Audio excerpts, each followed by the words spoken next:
that in mind. We're going to get to the last two verses of chapter 2, and every heresy in the world jumps on those two verses. And yet nothing in the context is saying what they're saying. It's talking about how God dealt with the Jews, how God dealt with the Gentiles, and how that it didn't matter to God whether you were Jew or Gentile. If you weren't doing right, you were an offense to Him. So, let's read verse 17 through 20. He says, "Behold, thou art called a Jew, and restest in the law, and makest thy boast of God, and knowest His will, and approvest the things that are more excellent, being instructed out of the law." I mean, the advantage of the Jews, he had the revelation. A heathen in the jungle doesn't. "Is thou art confident that thou thyself art a guide of the blind, a light of them which are in darkness, an instructor of the foolish, a teacher of babes, which hast the form of knowledge and of the truth in the law." And I think that's kind of Paul being sarcastic to them, with a little sarcasm about being an instructor and a guide of the blind and all that, you know. When there is probably nobody on this globe as blind as those Jews are, considering the revelation that they got. Bible says there's a veil over their eyes, okay, and that veil remains to this day. Here they have access to the New Testament. They have access to it. It's probably, I'm sure there's a Hebrew New Testament somewhere. Somebody's written one by now, but they've got access to the New Testament. They won't ever touch it. Those Orthodox Jews will not read a New Testament. Now, they can tell you anything about the Old Testament, but they won't touch a New Testament. And so, therefore, you know, they've rejected truth. At least you'd think they'd pick it up and at least read it. The thing about verse 17 to verse 20 is where much is given, much is required. And when God gives you revelation of things, and when God gives you understanding of things, He's going to require more of you than He will some guy in the jungle that's never even seen a verse of Scripture. Yeah, that guy's got to follow his conscience, but you know it's going to be pretty basic stuff, you know, stealing, adultery, you know, that kind of thing. It's not going to be some of the finer points of the law, like the Sabbath. I mean, what heathen do you think is obeying the Sabbath? They have no idea. That's ceremonial. That's something that was a revelation given to the Jews as a sign to the Jews. So they've been given a lot. Now look at verse 21. We're going to read from verse 21 to 24. It says, "Thou therefore which teachest another, teachest thou not thyself? Thou that preachest a man should not steal, dost thou steal? Thou that sayest a man should not commit adultery, dost thou commit adultery? Thou that abhorrest idols, dost thou commit sacrilege? Thou that makest thy boast of the law, through breaking the law, dishonorest thou God?" Well, yeah. "For the name of God is blasphemed among the Gentiles through you, as it is written." And we'll look at that verse where God talks about that. So it's obvious from the text that Paul's addressing, I mean, this is to the Romans, but it's obviously he's addressing the Jews that are at Rome. We know that. We know that there are Jews in Rome, or at least I'm going to tell you this. There's a time period, and I'll read the verse to you. It's in Acts chapter 18, verse 2. It says, and found a certain Jew named Aquila, born in Pontus, lately came from Italy with his wife Priscilla, because that Claudius had commanded all Jews to depart from Rome. And came unto them. Yeah, he came unto them. So Claudius had commanded all Jews to depart from Rome. I'm not sure where this is at, because Paul is writing to the Romans, and I know he's writing to some Jews. He's addressing those Jews, okay? And also, at the end of the book of Acts, Acts chapter 28, he actually has some Jews come to him while he's in jail, and he has a conversation with them. So there are Jews there. There may be some time when they weren't. You know how fickle the Caesars were. You know, one day you're good and on the list, and the next day you're scratched off the list. Few of those Caesars, about a lot like those popes. They're about as wicked as you can't even imagine. Nero, wow, he married 2 men. And I can't even tell you the stuff he did. It's so vulgar. And that guy was an absolute. And he is probably the one, and I'm almost sure he's the one that had Paul beheaded. Paul didn't have a prayer of a chance, because when Rome burned, Nero was responsible for it, and he blamed the Jews for it. So Paul walked right into it. I mean, there was no chance. Paul knew the time of my offering is at hand. He knew it. Okay. So verse 21 to 23, it's saying if you having the law and teaching the law does not absolve you from keeping the law. And you notice the Pharisees and the Sadducees are good at that. He said that they're telling you to do this and do that, and he says, now what they tell you to do, observe, do, but don't follow their example. Why? Because they say and do not. That was the argument. And I mean, that's about like politicians, isn't it? They tell us to do this, and the law of the land, and we're a nation of laws, and then they violate them all the time. Galatians 3:12 says this, and the law is not of faith, but the man that doeth them shall live in them. And that's what God's saying. You could be circumcised and have all the trimmings and the look about you. That's not what God looks at. As far as that Old Testament is concerned, God wanted to see obedience to the law. It was a works plus faith salvation. Okay? And for the Gentiles, it was to obey their conscience and not defile their conscience, that they lived in all good conscience. They wouldn't steal from somebody, their conscience would bother them. They said, I'm not going to do that. That's not right. Okay? They would know this instinctively because God wrote the laws in their heart. At least the moral commandments are in their heart. The Jews, and one of Jesus Christ's most favorite phrases, scribes, Pharisees, hypocrites. He's saying to both of them, they're hypocrites. How many times did he say it? He said it quite a few times, didn't he? You know why? Because they would make excuses for violating the law. Now I'll give you a good example of that. Look at Mark chapter 7. Mark chapter 7. And let's read from verse 9 to verse 13. It says, and he said unto them, full well ye reject the commandment of God, that ye may keep your own tradition. For Moses said, honor thy father and thy mother, and whosoever curseth father or mother, let him die the death. But ye say, if a man shall say to his father or mother, it is Corban, that is to say, a gift, by whatsoever thou mightest be profited by me, he shall be free. And ye suffer him no more to do aught for his father or his mother, making the word of God of none effect through your tradition, which ye have delivered, and many such like things do ye. Now here's what's going on, okay? They found a loophole in the law, or they created a loophole. This is about someone taking care of their parents. The law commanded them to take care of their parents. And some of these Jews did not want to take care of their parents. So here's what they did. If you went to Leviticus chapter 27 and read from verse 9 to verse 25, it talks about vows and gifts, or consecrating or delivering something over to the priest for a vow. But they were able to redeem it.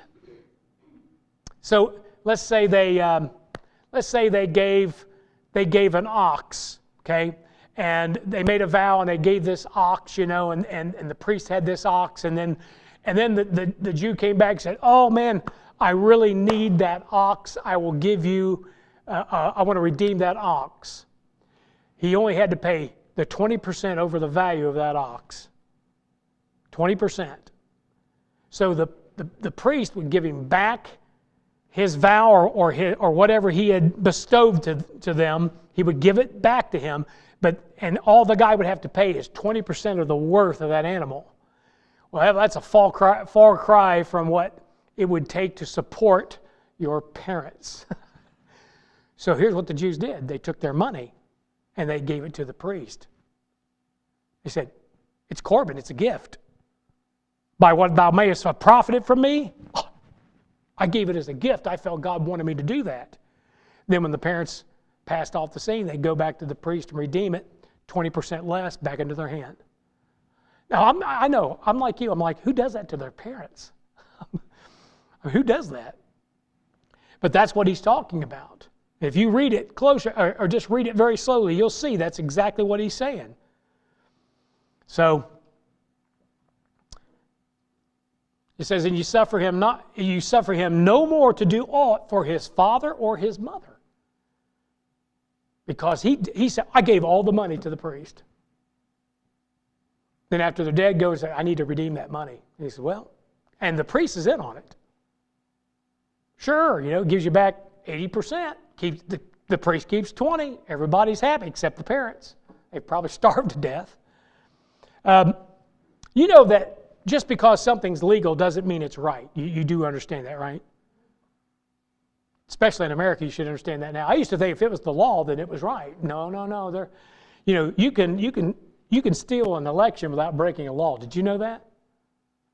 There was no fraud in this last election. There was no fraud. They legalized ballot harvesting, drop boxes, mail-ins without verification. You can steal an election legally. That don't make it right. That's the reason why they're coming back saying there was no fraud. That's because they legalized the actual stealing. One of these days, they'll come to your house and they'll drag you out of your house and rape your wife and beat you half to death and say, well, that's just a legalized pogrom. We had the right to do that. They said we could. Remember what's his name? Tried to orchestrate in the book of Esther. Haman. Haman tried to organize and legalize, and got a legalized pogrom signed by the king to go and kill these Jews and beat these Jews up. It happened in Russia, happened in Germany.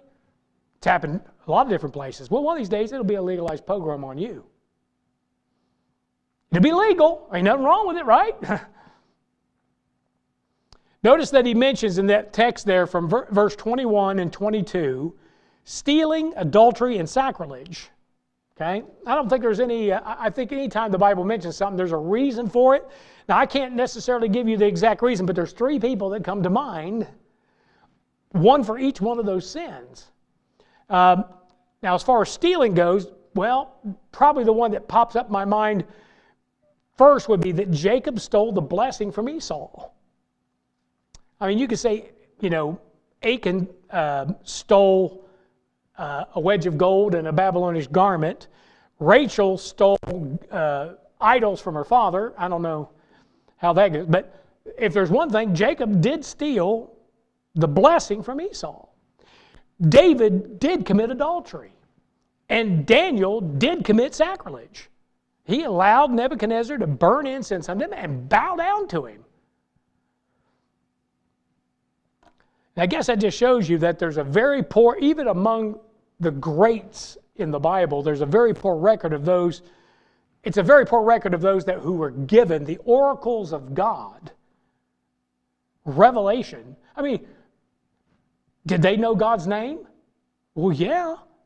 Do the heathen in the jungle that's never seen a Bible, do they know God's name? They don't know who He is. They don't know His name. They don't even know a lot about Him. They know that He can bring sunshine and flowers and a spring rain, or He can bring a typhoon, an earthquake, a forest fire. I mean, all they know is that this God can be, He can bless you or He can curse you. And they get an understanding because of the creation. But it looks like the Jews are about as much confused about this thing as the Gentiles who are in the jungle. I mean, even Paul on the road to Damascus says, "Who art thou, Lord?" You don't know by now? They didn't know who. I mean, when Jesus Christ showed up, how many of them knew who He was? Now, Paul didn't know who was. He had never met Jesus Christ before, and he didn't know who it was. But it's interesting. He wanted to know, what's your name? Just to be on the safe side. He got the surprise of his life. Verse 24. He says there that, for the name of God is blasphemed among the Gentiles through you, as it is written. I think I wanted verse 23. Yep. Thou makest thy boast of the law, through breaking the law dishonorest thou God. It's a question. I'll keep reading it wrong. I know it. 2 Samuel chapter 12, verse 14 says, Howbeit, because by this deed thou hast given great occasion to the enemies of the Lord to blaspheme. The child also that be born unto thee shall surely die. You know who that was. That was David, wasn't it? Well, his sin dishonored God. Why? Because it gave the Gentiles something to blaspheme the law over. Well, God gave the law. When he says there, as it is written, and this is what Dr. Ruckman said, he said it's probably Isaiah 52:5. And Isaiah 52:5 says, now therefore, what have I here, saith the Lord, that my people is taken away for naught? They that rule over them make them to howl, saith the Lord, and my name continually every day is blasphemed. So, that'd be almost like the United States of America, wouldn't it? His name is continually every day blasphemed. I mean, you can say it as a cuss word, but, don't say it in sincerity, because that's, separation of church and state. It's the craziest thing you've ever seen. Verse 25 to verse 27, it says, for circumcision verily profiteth, if thou keep the law. But if thou be a breaker of the law, thy circumcision is made uncircumcision. Therefore, if the uncircumcision keep the righteousness of the law, shall not his uncircumcision be counted for circumcision? And shall not uncircumcision, which is by nature, if it fulfill the law, judge thee, who by the letter and circumcision dost transgress the law? Okay? He's not talking about a Christian here in any way, shape, or form. This is about how he dealt with these folks. He's still dealing with the heathen that have never heard this way as far as their conscience is concerned. A Jew that violated the law was no better in God's sight than a Gentile that violated his conscience. Actually, worse. Why? Where much is given, much is required.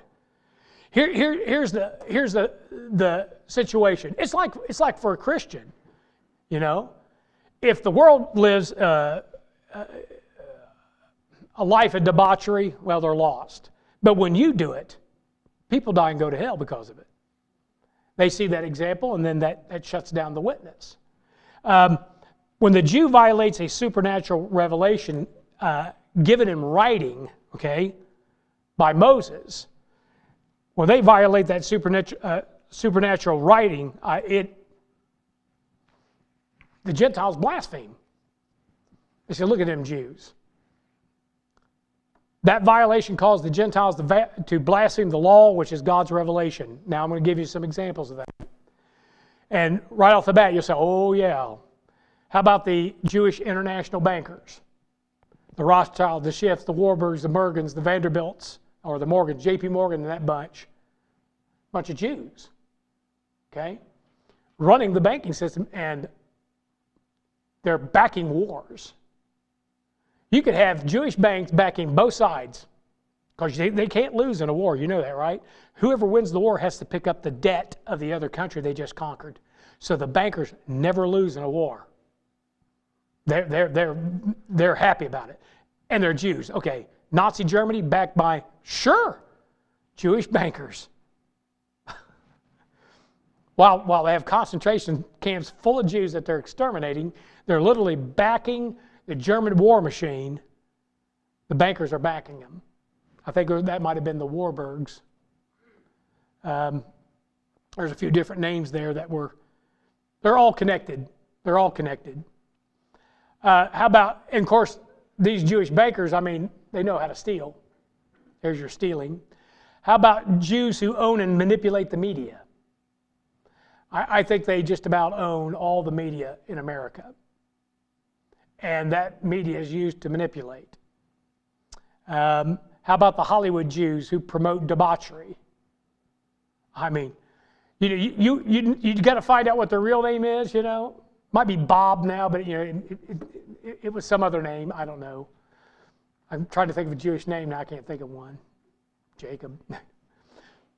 How about professional, unscrupulous Jews in every field? They excel in just about every field, and sometimes, those Jewish scientists that were in Nazi Germany helping, of course, they come over and say, we weren't really trying to help. They were close. let's put it this way, they were getting closer to getting the atomic bomb. So what do? We bring them over here, okay, and let them finish it. Just thinking about that. Most of those are Jewish scientists. Oh, there's probably a Gentile in there somewhere, but it's God's blessed them Jews in just about everything you can imagine. How about the unscrupulous business Jews resorting to their old ways? Like in Genesis 32:28 says, and he said, "Thy name shall be called no more Jacob, but Israel." But every now and then Israel just kind of keeps going back to Jacob. Because Jacob means supplanter. That means to replace by another, and usually it's through treachery. And sometimes that Jew can't help himself, he just goes back to that. But he's supposed to be Israel, which means a prince. In Jeremiah 24, verse 3 to 10, and turn there, we'll read this. And this is how you have to look at this, because man, you could become one of these Zionists. They're the problem, Well, along with other things, they may be a problem. But God recognizes there's some good Jews and bad Jews, just like there's some good Christians and some bad Christians. Jeremiah 24, verse 3 says, "Then said the Lord unto me, What seest thou, Jeremiah? And I said, Figs.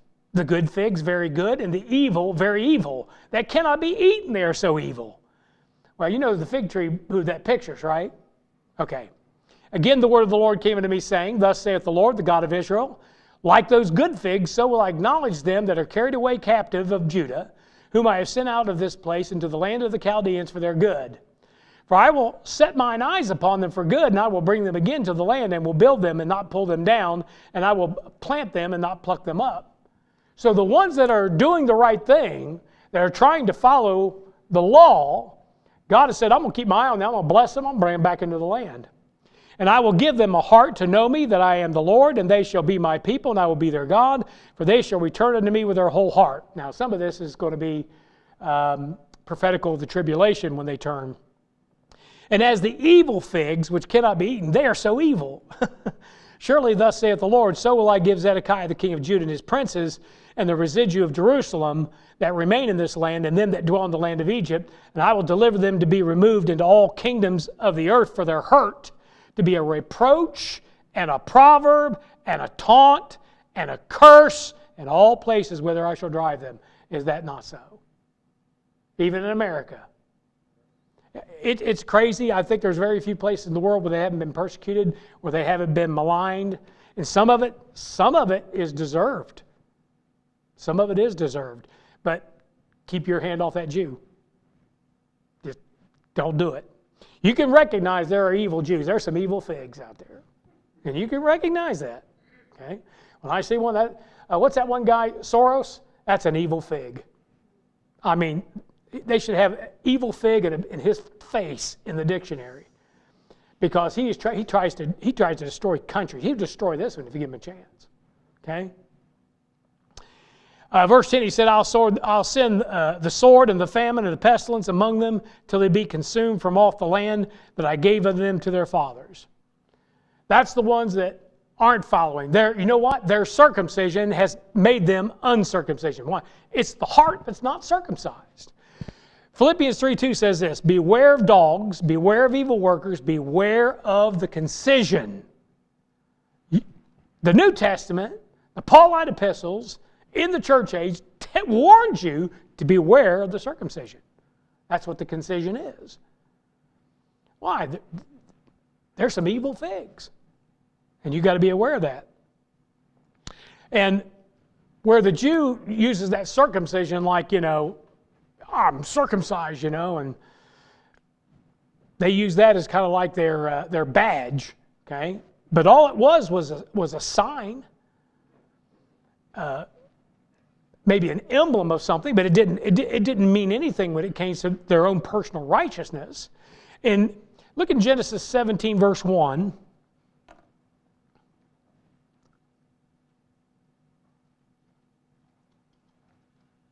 In Genesis 17, verse 1, it says, "And when Abram was 90 years old and 9, the Lord appeared to Abram and said unto him, I am the Almighty God. Walk before me and be thou perfect." You see that? That's what he says in verse 1. Everybody there? 17:1. Now look at verse 9 and 10. "And God said unto Abraham, Thou shalt keep my covenant, therefore thou and thy seed after thee and their generations, this is my covenant, which ye shall keep between me and you and thy seed after thee. Every man-child among you shall be circumcised." But don't forget about verse 1. "Walk before me and be thou perfect."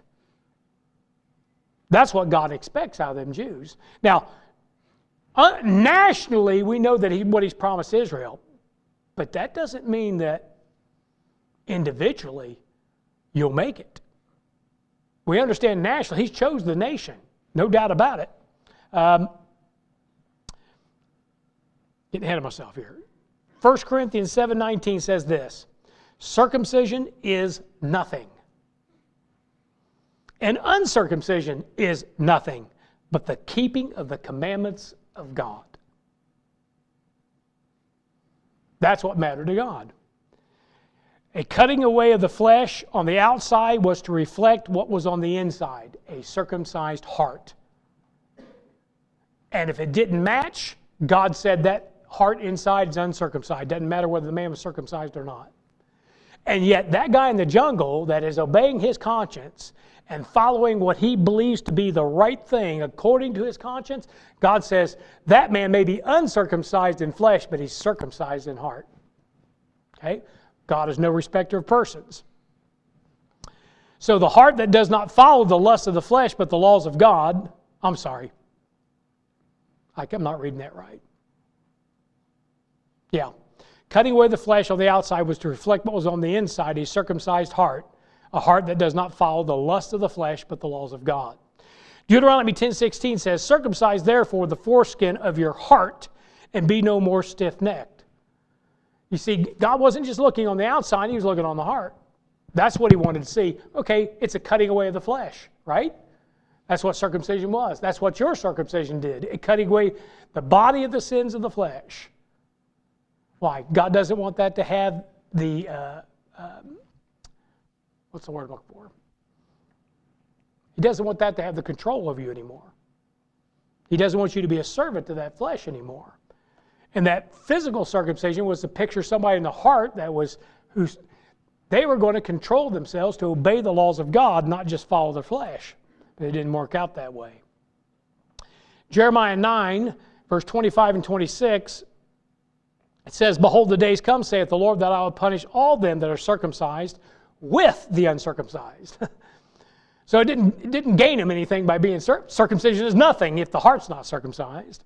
"Egypt and Judah and Edom and the children of Ammon and Moab and all that are in the uttermost corners that dwell in the wilderness, for all these nations are uncircumcised, and all the house of Israel are uncircumcised in the heart." They were uncircumcised in the heart, yet every last one of them was circumcised in the flesh. Okay. Verse 26, where he says, "Therefore, if the uncircumcision keep the righteous of the law, shall not his uncircumcision be counted for circumcision." So if the Gentiles follow the law of their conscience, their circumcision is counted for their uncircumcision is counted for circumcision of the heart. See how confusing this can get? What would be the purpose? God could then bless those Gentiles who obeyed their conscience. Not only that, He could give them further revelation of Himself. Job would be a perfect example of that. As far as I know, well, Moses wrote the first 5 books of the Bible. Elihu wrote the book of Job. There was no scriptures around for Job to look at. His entire revelation was God giving it to him, whether in a dream or a vision or whatever, through nature. But man, he had some considerable revelation. And evidently, a man that walks before God, God's willing to give him a lot of revelation. And I just think that we think those folks that are in the middle of nowhere and don't have a Bible, that somehow they're just so stupid they don't know how to breathe. And I think you're wrong. I think they know a lot more than you think they do. And I know this, if God wants to get the gospel to him, like Cornelius, and I realize it's a little bit different, but Cornelius is giving his alms before God. Next thing you know, an angel shows up. But the angel doesn't give him the gospel. The angel tells him to find Simon Peter, who's going to give him the gospel, and he doesn't even know he's going to give him the gospel. That's how that goes. I mean, God's got the thing worked out. You can't worry about it. All you got to know is that God is looking on the conscience of a man. If that conscience is toward him, sensitive to him, then he's obligated at that point. He might drag you out of a church and bring you over to, Zimbabwe to witness to that guy. Next thing you know, you're getting this missionary. He's got a call, And there's in any way that it can happen in 1,000 different ways. He told Cornelius, you got to go get this guy. Well, he could tell that guy in a dream. He said, you got to go here. It might be the nearest city that he can go to where he might find a missionary, because God knows many of them won't go out in the bush. But if you'll go to this city, you'll get the truth. Or he just winds up in that city and gets the truth. I don't know. God's got it worked out. All I know is I'm believing what I'm reading, that God is not unjust with anybody on this planet.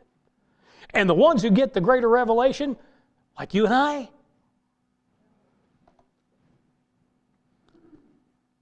verse 27, shall not circumcision, which is by nature, if it fulfill the law, judge thee, who by the letter and circumcision dost transgress the law. So God will use those Gentiles that follow their conscience to judge Jews who rejected a written, supernatural, written revelation. He said, did he not say in Matthew chapter 12, verse 41, the men of Nineveh shall rise in judgment with this generation and shall condemn it. And so he just told you. He says, those Gentiles, the Ninevites are Gentiles, he says, those Gentiles are going to judge you. Why? Because they didn't have the revelation you got. Preacher shows up with one line of preaching. 40 days and Nineveh shall be overthrown, and the whole city gets saved. Or they repent. He said that generation is going to rise up in judgment against you. The queen of the south shall rise up in judgment with this generation and shall condemn it. For she came from the uttermost parts of the earth to hear the wisdom of Solomon, and behold, a greater than Solomon is here. I mean, this woman's coming from Africa. And you imagine, here you've got, can be good portions of Africa are pretty base. And can you imagine those people be up there judging those Jews? And all they did was follow their conscience. It's going to be rough. And which I'll bring up 5 things real quick that the Jews are judged on 5 different levels. They're judged by the Gentiles, which we just read here. They're judged by Moses, John 5:45. Do not think that I will accuse you to the Father. There is one that accuseth you, even Moses, in whom you trust.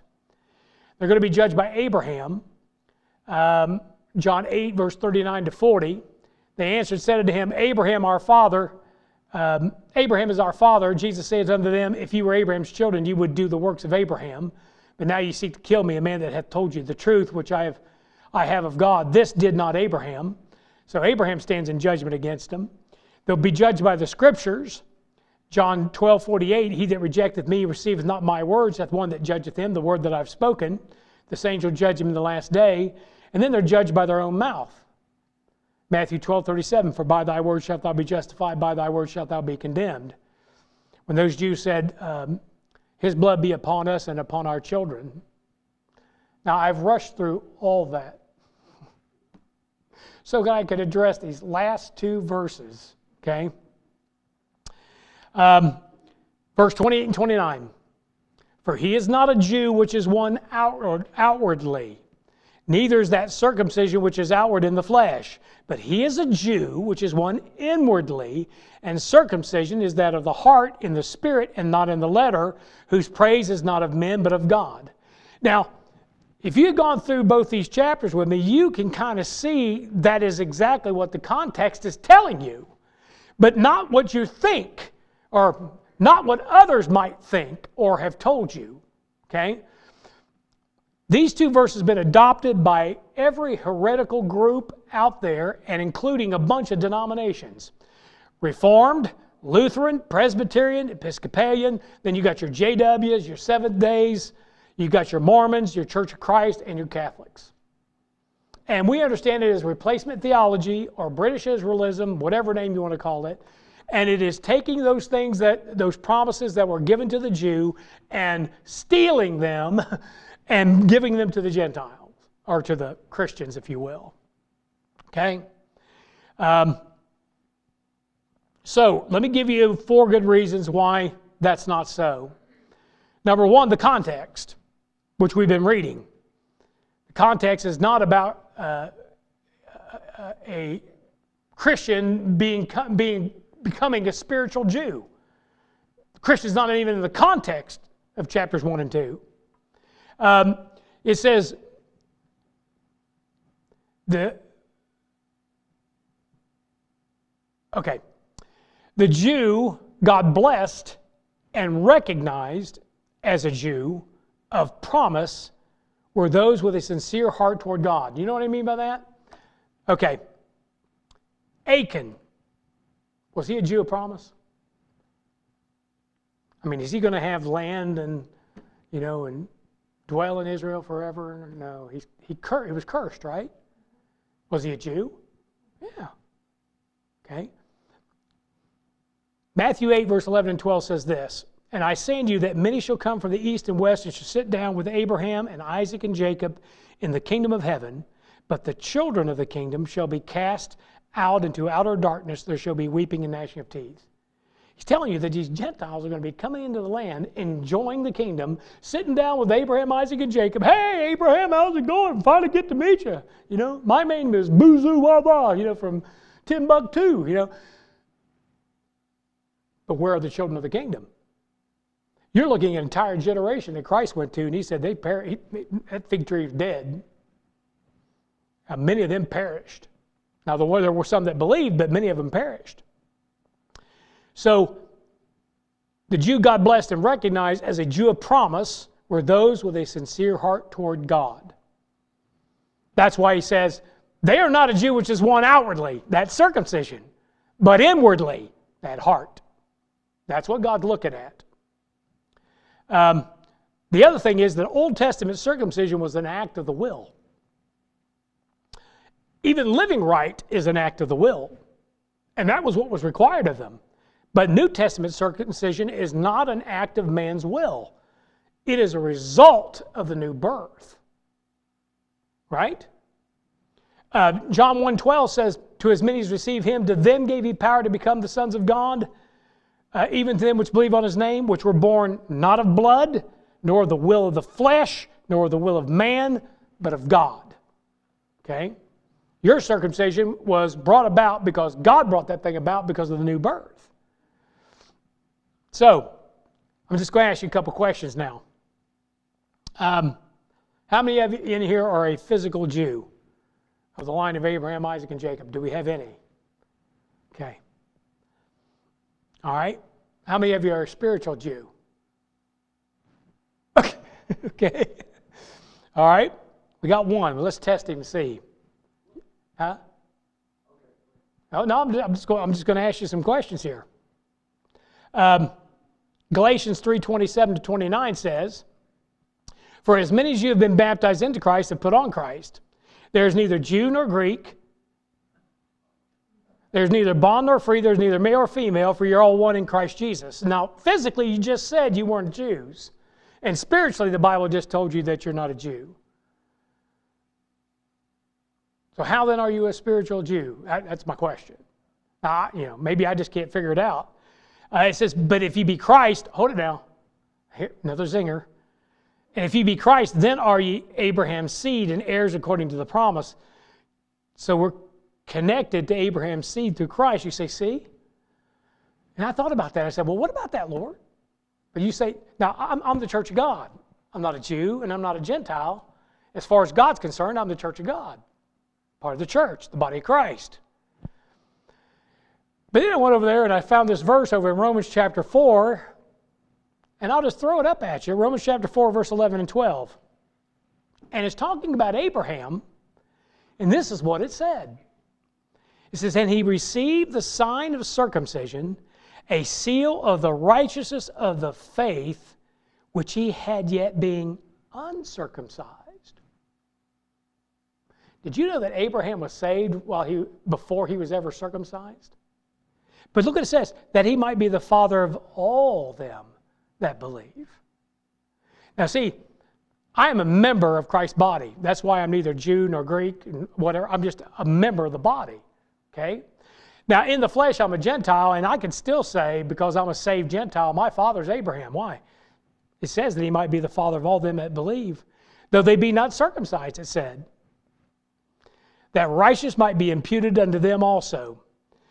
The father of circumcision to them who are, and the father of circumcision to them who are not of the circumcision only, but who also walk in the steps of that faith of our father Abraham, which he had being yet uncircumcised. I'm going to go home, and those two words are just going to crush me. Okay? When I looked at that argument, when I look at those two chapters, I don't see any way that we can be a spiritual Jew. Now, maybe you can see something I can't see. But I know one thing, all it does is lead to stealing things that belong to those Jews. Okay?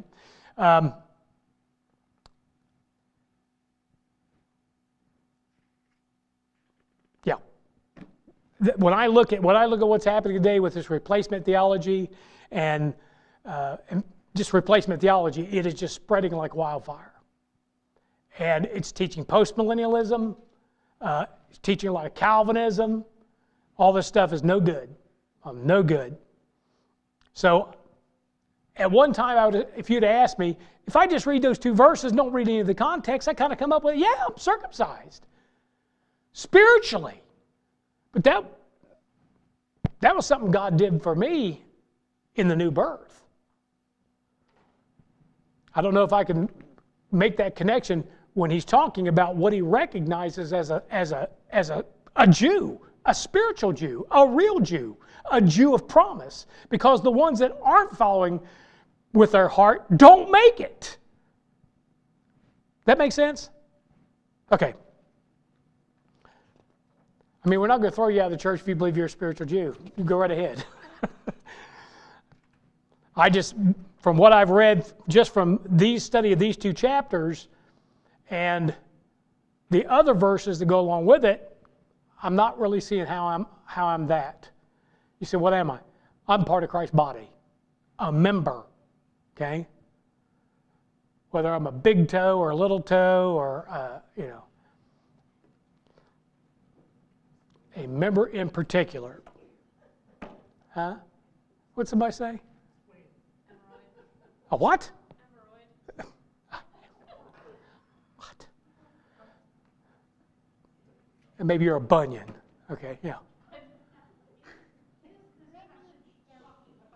I'm sorry? Is this passage actually talking about a Christian, saved person, or is it just talking about a Gentile that follows the law? Yeah. It's not addressing a Christian at all. Okay, so that's I guess where everybody gets hung up is they think it's talking about a Christian. Oh, well, you're a spiritual Jew, rather than like proselyte.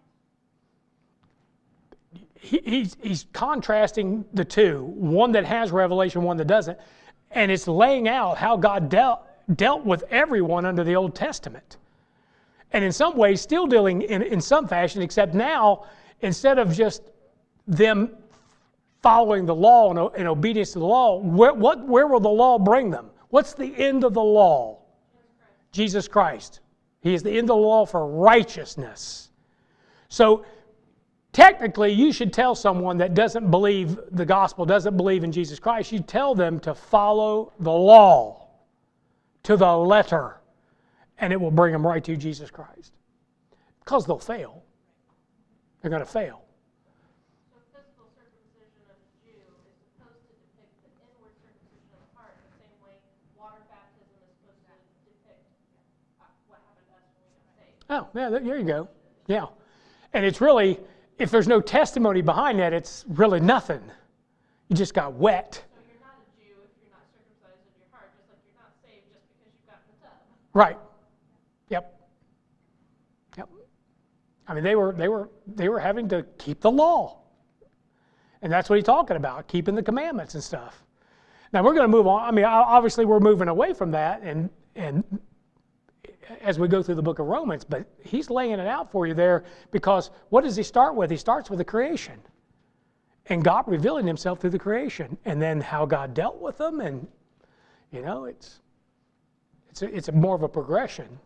Problem is this, you have to be careful that you don't just pick out verses and the next thing you know, you're building doctrine around it when you're not even observing the context of it. Okay? I won't even say it's preposterous. I'm just saying that from the context of these verses, I don't think it's so.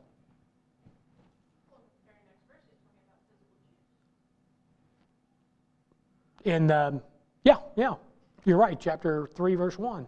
Yeah. What advantage didn't have the Jews? Is that how that begins? Yeah. So anyway, we'll stop there tonight. Got through chapter 2. I know I've rushed through a lot of it. I had 3 pages to get through, and I didn't want to stop and have 2 verses because that would have been the worst thing. We'd have come back in 2 weeks without going through this context, and then I start telling you this, and everybody's throwing tomatoes and rotten apples, and so torches would have been lit, you know, and off with his head. No. Okay. Anybody got a question or comment?